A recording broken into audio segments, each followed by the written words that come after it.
नमस्कार मित्रों, स्वागत है आपका हमारे चैनल में। आज आपके समझ अपराह एकादशी की शुभ मुहूर्त और पारण विधि आपके समझ प्रस्तुत कर रही हूँ। आप सभी को अपराह एकादशी की शुभकामनाएं। पंचांग के अनुसार इस साल 2 या 3 जून को अपराह एकादशी मनाई जाएगी। इस दिन भगवान विष्णु की पूजा करने से सुख सौभाग्य की प्राप्ति होती है। हर साल जेठ माह के कृष्ण पक्ष की एकादशी तिथि को अपराह एकादशी मनाई जाती है। यह विशेष दिन श्री हरि विष्णु को त्रिविक्रमा स्वरूप की पूजा आराधना के लिए समर्पित है। पंचांग के अनुसार इस साल अपराह एकादशी का व्रत 2 दिन रखा जाएगा। यह व्रत 2 जून और 3 जून को रखा जाएगा। इस दिन ग्रस्त जीवन वाले को एकादशी व्रत रखेंगे और अगले दिन वैष्णव संप्रदाय के लोग व्रत होगा। वैष्णव संप्रदाय के लिए व्रत होगा। धार्मिक मान्यता है कि अपराह एकादशी के दिन भगवान विष्णु की विधि विधान से पूजा करने से सभी मनोकामनाएं पूर्ण होती हैं और मोक्ष की प्राप्ति होती है।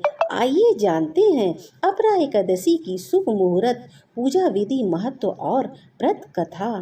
पंचांग के अनुसार इस साल जेठ माह के कृष्ण पक्ष की एकादशी तिथि का आरंभ 2 जून को सुबह 5:04 पर होगा और अगले दिन यानी 3 जून को 2:41 पर समापन होगा। इसलिए उदय तिथि के अनुसार अपराह एकादशी का व्रत 2 दिन अपराह एकादशी का व्रत 2 जून को रखा जाएगा। हालांकि ग्रस्त जीवन वाले 2 जून को ही अपराह एकादशी का व्रत रख सकते हैं। वहीं वैष्णव संप्रदाय के लोग 3 जून को व्रत रखेंगे। जानिए पूजा का शुभ मुहूर्त। 2 जून को आयुष्मान योग में विष्णु जी की पूजा का सबसे उत्तम मुहूर्त बन रहा है। इस दिन सुबह 5:23 से लेकर दोपहर 12:12 तक अपराह एकादशी की पूजा कर सकते हैं। वहीं 3 जून को सूर्योदय के बाद सौभाग्य योग में अपराह एकादशी के दिन विष्णु जी की पूजा का शुभ मुहूर्त रहेगा। ग्रस्त जीवन वाले के लिए अपराह एकादशी का पारण मुहूर्त 3 जून को सुबह 8:05 से 8:23 तक पारण का शुभ मुहूर्त है। वैष्णव जन के लिए अपराह एकादशी का पारण मुहूर्त 4 जून को 5:41 से 8:10 तक पारण का शुभ मुहूर्त है। जानिए अपराह एकादशी की पूजा विधि। अपराह एकादशी के दिन सुबह जल्दी उठें, स्नान के बाद स्वच्छ कपड़े धारण करें, मंदिर की साफ सफाई करें, एक छोटी सी चौकी पर पीले वस्त्र बिछाएं। अब विष्णु जी और माता लक्ष्मी की प्रतिमा स्थापित करें। इसके बाद विष्णु जी को गंगा जल से अभिषेक करें। उन्हें पीले रंग का फूल, तुलसी दल, फल और धूप अर्पित करें। संभव हो तो अपराह एकादशी का व्रत रखें। इसके बाद विष्णु जी की आरती करें। अंत में विष्णु जी और माता लक्ष्मी समेत सभी देवी देवताओं की आरती उतारें। पूजा समाप्त होने के बाद लोगों को प्रसाद वितरण करें और खुद भी खाएं। अपराह एकादशी का महत्व। धार्मिक मान्यताओं के अनुसार अपराह एकादशी का व्रत रखने से विष्णु भगवान प्रसन्न होते हैं और साधक को धन, सुख, सौभाग्य का आशीर्वाद देते हैं। इस दिन व्रत पूजन के कार्यों से धन से जुड़ी दिक्कतों से छुटकारा मिलता है। जाने अनजाने में हुए पापों से मुक्ति मिलती है और जीवन के सभी कष्ट दूर होते हैं। कैरियर में खूब तरक्की मिलती है और हर कार्य में भाग्य साथ देता है। अपराह एकादशी की व्रत कथा। इस साल अपराह एकादशी 2 जून को रखा जाएगा। यह ज्येष्ठ मास की एकादशी है।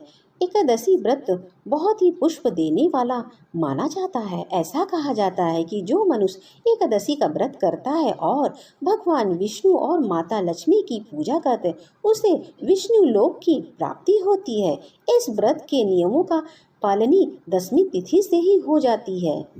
एकादशी के दिन भूलकर भी चावल नहीं खानी चाहिए। इस व्रत के दौरान पेड़ से पत्ते नहीं तोड़ने चाहिए।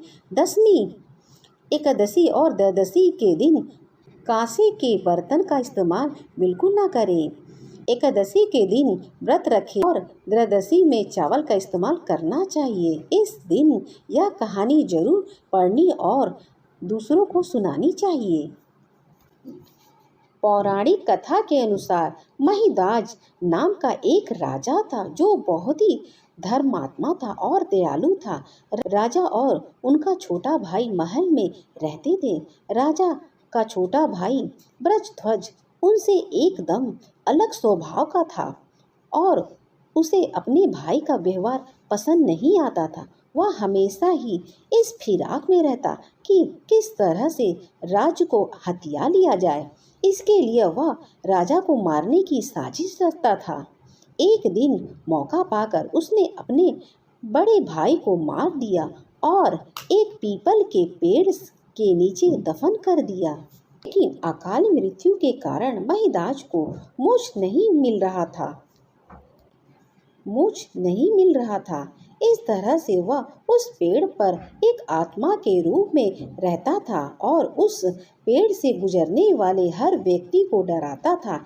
एक बार एक ऋषि वहां से गुजरे और उन्होंने उस आत्मा की बात सुनी और मोक्ष दिलाने के लिए खुद ही अपरा एकादशी का व्रत रखा और उसका फल राजा को दे दिया। भगवान विष्णु के व्रत और आशीर्वाद के प्रभाव से महिदाज की आत्मा मुक्त हुई और उसे मोक्ष की प्राप्ति हुई। अगर मेरी वीडियो आपको अच्छी लगी तो हमारे चैनल को सब्सक्राइब करें।